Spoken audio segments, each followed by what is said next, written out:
اعوذ باللہ من الشیطان الرجیم بسم اللہ الرحمن الرحیم وبہ نستعین وہو خیر معین۔ موضوع گفتگو ہمارا روزہ اور ماہ رمضان تھا۔ اب ماہ رمضان کے جو آخری دن رہ گئے ہیں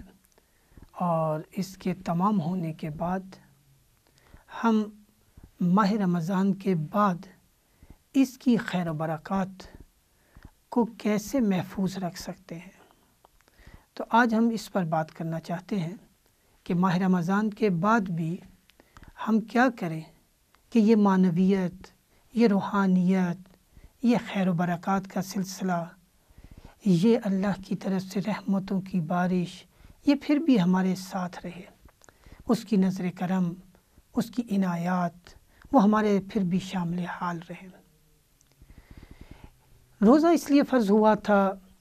کہ ہم تقوی سے مالا مال ہو جائیں۔ اگر کسی نے روزے کو اس کی تمام شرائط اور آداب کے ساتھ مکمل کیا ہے اور اس پورے ماہ میں کامیاب ہو گیا ہے کہ تقوی کا سرمایہ سمیٹ سکے اور اپنے دامن کو مالا مال کر لے تقوی کی دولت کے ساتھ، تو یہی تقوی گویا اس کے لیے زندگی کے ہر قدم میں اور زندگی کے ہر شعبے میں رأس سے مال ہے، اس کی اصل پونجی ہے، اس کا اصل سرمایہ ہے۔ قرآن کہتا ہے کہ خیر الزاد تقوی، بہترین زاد راہ تقوی ہے۔ تو اپنی زندگی کے سارے راستے میں جا بے جا جو ہم سفر کر رہے ہیں، ہر جگہ ہمیں تقوی کی ضرورت ہے۔ تو یہ جو ماہ رمضان کے بعد ہم نے سفر کرنا ہے، اگر ہم نے یہ زاد راہ، یہ توشہ زندگی اور توشہ آخرت اتنا سمیٹ لیا ہے تو ہمیں کوئی پریشانی کی بات نہیں ہے۔ امام جعفر صادق علیہ السلام فرماتے ہیں، آپ فرماتے ہیں کہ حقیقی روزہ اس کا ہے کہ جس نے اپنے کانوں کو اور اپنی آنکھوں کو حرام سے محفوظ رکھا ہے۔ اگر اس ماہ مبارک میں اس نے اعضائے جوارح کو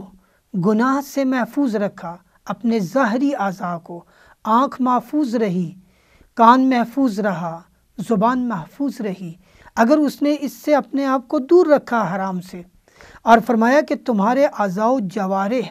برائی اور گندگی سے پاک رہے، ہم نے نجاست کو اپنے اگر قریب نہیں آنے دیا، پاکیزگی اور طہارت کی طرف اس ماہ مبارک میں ہم آگے بڑھتے رہے، اور فرماتے ہیں کہ بیہودہ اور لغو کاموں سے دور رہے۔ اگر ہم نے بیہودہ محفلوں میں نہیں گئے، ہم نے غنا یا شراب نعوذ باللہ یا دیگر ایسی محفلیں کہ جہاں پر خدا کے دین کا مذاق اڑایا جا رہا ہو، اگر ہم نے اس سے اجتناب کیا ہے، گناہان کبیرہ سے ہم بچتے رہے ہیں، تو یہ حقیقی روزہ ہوگا۔ آپ فرماتے ہیں، پھر سے ایک دفعہ انہی کی الفاظ کو ہم دہرائیں کہ فرماتے ہیں جب تم روزے کی حالت میں ہو تو تمہارے کان، آنکھ حرام سے دور رہیں، تمہارے اعضاء و جوارح برائی اور گندگی سے پاک رہیں، بیہودہ اور لغو کاموں سے دور رہو۔ تمہارے لیے ضروری ہے کہ حلم و بردباری، وقار و متانت کا لحاظ رکھو۔ حقیقی روزہ اس کا ہے جو زندگی کے تمام حالات میں متوجہ رہے کہ کوئی اخلاقی، شرعی، عرفی کوئی خلاف ورزی اس سے سرزد نہ ہو۔ روزہ دار کو چاہیے زیادہ تر خاموش رہے اور ذکر خدا میں مشغول رہے، کہے لگا کر بلند آواز سے نہ ہنسے، بلند آواز میں ہنسنے سے پرہیز کرے۔ کیوں؟ اس لیے کہ بہت بلند آواز سے ہنسنا خدا کو پسند نہیں ہے۔ یہ حدیث بحار الانوار کی جلد 96 میں اور صفحہ 292 میں ذکر ہوئی ہے کہ امام جعفر صادق علیہ السلام نے حقیقی روزے کو یوں ترسیم فرمایا ہے کہ اگر یوں حقیقی روزہ ہوا تو یقیناً ہم تقوی کی دولت سے مالا مال ہوں گے، اور یہی تقوی ہمارے لیے پھر سرمایہ بنے گا ماہ رمضان المبارک کے بعد بھی۔ ایک حدیث اور اسی ضمن میں امام باقر علیہ السلام کے سے نقل ہوئی ہے، اصول کافی کی جلد 3 میں اور صفحہ 129 میں۔ امام فرماتے ہیں خداوند متعال کے نزدیک سب سے اچھا عمل وہ ہے جو انسان جاری رکھے،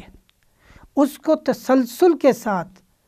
انجام دے، اس کی پابندی کرے، چاہے وہ تھوڑا ہی کیوں نہ ہو۔ گویا امام کے نزدیک معیار جو ہے وہ کی تعداد میں زیادہ ہونا نہیں ہے، یعنی جیسے ہم محاورتاً انگلش کے الفاظ بول کے عرفاً کہتے ہیں کہ کوانٹٹی مطلوب اور مقصود نہیں ہے، بلکہ کوالٹی اس کی چاہیے، تو کمیت نہیں چاہیے، کیفیت چاہیے۔ تو ماہ رمضان المبارک میں جو ہم نے نیک کام کیے ہیں، اگر انہی نیک کاموں کو ہم بعد میں بھی جاری رکھیں تو اس کی خیر و برکات اور اس کے فیوض سے ہم بعد میں بھی اسی طرح فیض یاب ہوتے رہیں گے۔ تو امام باقر علیہ السلام نے اسی طرح توجہ دلائی ہے اور فرمایا ہے کہ جو کام نیک آپ نے کیا ہے اس کی کیفیت کی طرف دیکھو، وہ رضا الہی کے لیے ہو اور اس کو دائماً انجام دو۔ ایک کار خیر کوئی کام شروع کر لینا آسان ہوتا ہے، لیکن پھر اس کے اوپر تسلسل اور دائماً اس کو جاری رکھنا یہ نسبتاً مشکل ہوتا ہے۔ تو امام فرما رہے ہیں کہ اگر کار خیر کیا ہے، کوئی نیک کام انجام دیا ہے، تو وہ تھوڑا ہی کیوں نہ ہو اس کو مسلسل انجام دیتے رہو۔ روایات میں یہ بیان کیا گیا ہے کہ ماہ رمضان المبارک کو جب ہم الوداع کرتے ہیں تو اس کا الوداع کرنا جو ہے وہ اس کے فوری بعد وہی کیفیت جو ماہ رمضان تھی اس کو اس کے بعد والی مہینے میں بھی متصل کر دیں، یہ اتصال قائم رہنا چاہیے۔ عید الفطر والے دن تو روزہ حرام ہے، لیکن عید کے ایک دو دن ٹھہر کے یا جب طبیعت مائل ہو جائے، اگر کسی کے قضا روزے رہ گئے ہیں تو فوراً رکھ لے، یا اگر کوئی استحبابی روزے رکھنا چاہتا ہے تو رکھ لے، یا اگر کسی کے ذمے نظر، قسم یا کوئی عہد کی صورت میں اس کے ذمے روزے ہیں تو وہ رکھ لے۔ تو گویا جو روزے والی کیفیت ماہ رمضان میں تھی وہ ماہ رمضان المبارک کے بعد بھی جاری رہے۔ اس کے علاوہ حدیث میں فرمایا گیا ہے کہ کوشش کی جائے، حدیث پیغمبر اکرم صلی اللہ علیہ وسلم میں ہے کہ ایک ماہ میں کم از کم 3 روزے ہم کوشش کریں رکھ لیں، اول ماہ میں، وسط ماہ میں یا آخر ماہ میں۔ اس کے علاوہ اور حدیث ہے جس میں تاکید کی گئی ہے کہ ہم ہفتے میں 2 دن روزے رکھ لیں اگر کوئی رکھ سکے، ایک پیر کا دن ہے اور ایک جمعرات کا دن ہے، کہ ان 2 دنوں میں ہم روزہ رکھ لیں۔ تو وہ روزہ کہ جو ہمیں ماہ مبارک میں معنویت، صبر، استقامت اور ارادے کی پختگی عطا کر رہا تھا، جو ہمیں مشکلات سے نجات دے رہا تھا، وہ بعد میں بھی وہ خیر و برکات دے سکتا ہے۔ اس لیے قرآن کہتا ہے کہ جب مشکلات آ جائیں تو فرمائے گا کہ وَاسْتَعِینُوا بِالصَّبْرِ وَالصَّلَاةِ، کہ تم نماز اور صبر کو علماء نے تفسیر کیا ہے روزے سے، تو فرمایا استعانت حاصل کرو، مدد حاصل کرو، کمک لو روزے سے اور نماز سے، کہ جب کوئی مشکل آ جائے تو احادیث بھی ایک فرماتی ہیں کہ ہم منت مان لیں کہ ہم 10 رکعت نماز پڑھیں گے یا 3 روزے رکھیں گے، یا جو 3 نہیں رکھ سکتا 1 روزہ رکھ لے، تو جتنی وہ منت مان سکے اپنی استعداد اور قوت کے مطابق۔ تو توجہ دلائی گئی ہے کہ اگر ہم نظر کر لیتے ہیں کہ میری فلاں مشکل دور ہو جائے تو میں نماز اور روزے کو ادا کروں گا، کچھ روزے رکھوں گا، کچھ نوافل پڑھوں گا، تو یہ استعانت اس صورت میں بھی ہم اس معنوی ماحول کو اور اس کی خیر و برکات کو ماہ مبارک کے بعد بھی جاری رکھ سکتے ہیں۔ بس 2 اہم شرائط ہیں کہ جس کو روایات میں تاکید کی گئی ہے، ایک ہے دوام اور ایک ہے اس کا اتصال، اس کے ساتھ متصل بھی رہنا۔ تو دوام یہ تھا کہ جو کارہائے خیر ہم نے اس ماہ مبارک میں کیے ہیں،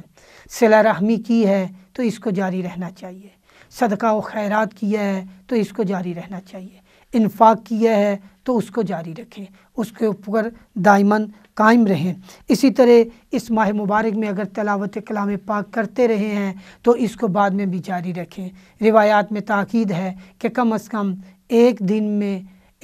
میں کم از کم 50 آیات ضرور پڑھ لیں،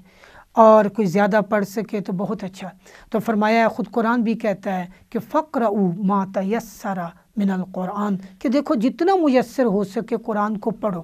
قرآن تذکر کے لیے آیا ہے، یہ بھی نوحہ خواں ہے کہ کوئی ہے تم میں سے جو متذکر ہو جائے، حل من مدکر، کوئی ہے جو اس کی طرف توجہ کرے اور متذکر ہو جائے اور آئے پڑھے۔ تو قرآن کوئی جتنا پڑھ سکے ماہ مبارک رمضان کے بعد بھی، تو اس کو جاری رکھنا چاہیے، دائماً پڑھنا چاہیے، تلاوت کلام پاک کا سلسلہ قطع نہیں ہونا چاہیے۔ اور اس ماہ مبارک میں ہم نے روزے، تلاوت اور دیگر کارہائے خیر کے ساتھ اللہ کے ساتھ اپنا رابطہ جوڑ لیا۔ ہم نے شب قدر میں عبادت کی، نوافل پڑھے، دعائیں مانگی، اللہ کو راضی کر لیا۔ اب اللہ کو ناراض نہ کریں، اب اللہ کے ساتھ رابطہ منقطع نہ کریں، اب اس کو راضی رکھیں، اب پھر سے اس کی نافرمانی کو مول نہ لیں، اب پھر دنیاوی لذتوں اور شہوات نفسانی کی طرف نہ چلے جائیں، ان سے کنارہ کشی کریں، ان سے دور رہیں، اتباع ہوا نہ کریں، اپنے تقوی کے اوپر ثابت قدم رہیں۔ تو اس سلسلے کو جو ہم نے کارہائے خیر کو ماہ مبارک میں انجام دے کر تقوی کا حصول کرنے کی کوشش کی ہے، اور روح